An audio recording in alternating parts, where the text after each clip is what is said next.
Nous vivons ces jours bénis, les jours d'adieu au mois de Ramadan, où les cœurs se préparent à accueillir la fête heureuse de l'Aïd al-Fitr. Dans cette atmosphère de foi, revient sur nos lèvres une adoration sublime qu'est la zakat al-Fitr, cette obligation qu'Allah a établie comme une purification pour le jeûneur des paroles futiles et obscènes et comme un repas pour les nécessiteux. Mais vous êtes-vous arrêté un instant avec moi pour méditer sur le mot zakat lui-même?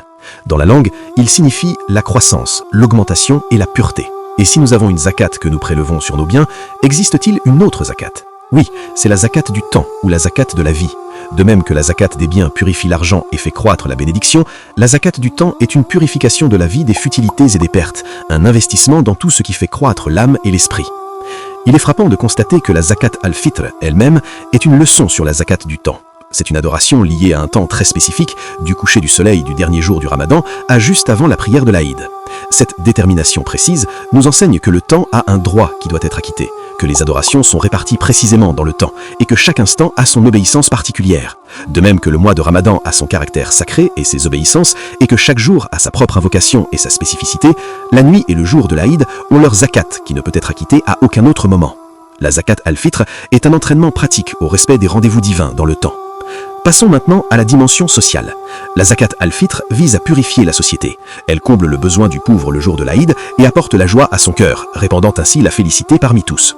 Cela nous mène à la zakat du temps. Le temps que vous investissez dans l'obéissance à Allah, dans l'apprentissage d'une science utile ou dans une action au service de votre communauté ne purifie pas seulement votre propre âme, mais son bénéfice revient à l'ensemble de la collectivité.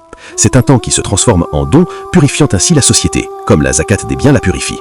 Le plus beau modèle dont nous pouvons nous inspirer pour ce sens est notre maître, le commandeur des croyants, Ali ibn Abi Talib alayhi salam. Il était extrêmement soucieux d'acquitter sa zakat à son heure. Mais ce qui est encore plus beau, c'est qu'il était soucieux d'investir son temps. On rapporte qu'il travaillait de ses mains dans ses palmiers, extrayait les dattes de ses propres mains, puis les donnait en aumône aux pauvres. Ainsi, il conjuguait deux grandes zakats, la zakat des biens que sa main prélevait et la zakat du temps, incarnée par l'effort et la sueur qu'il avait consacré au travail.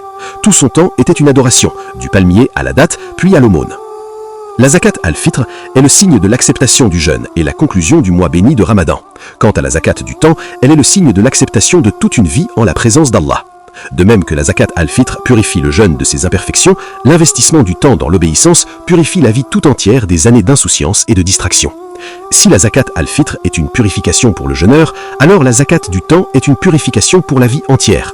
Et comme la zakat financière est prélevée sur les biens que nous possédons, la zakat du temps s'acquitte en offrant une partie de nos vies dans l'obéissance à Allah et au service des gens. Allahumma salli ala Muhammadin wa ali Muhammad.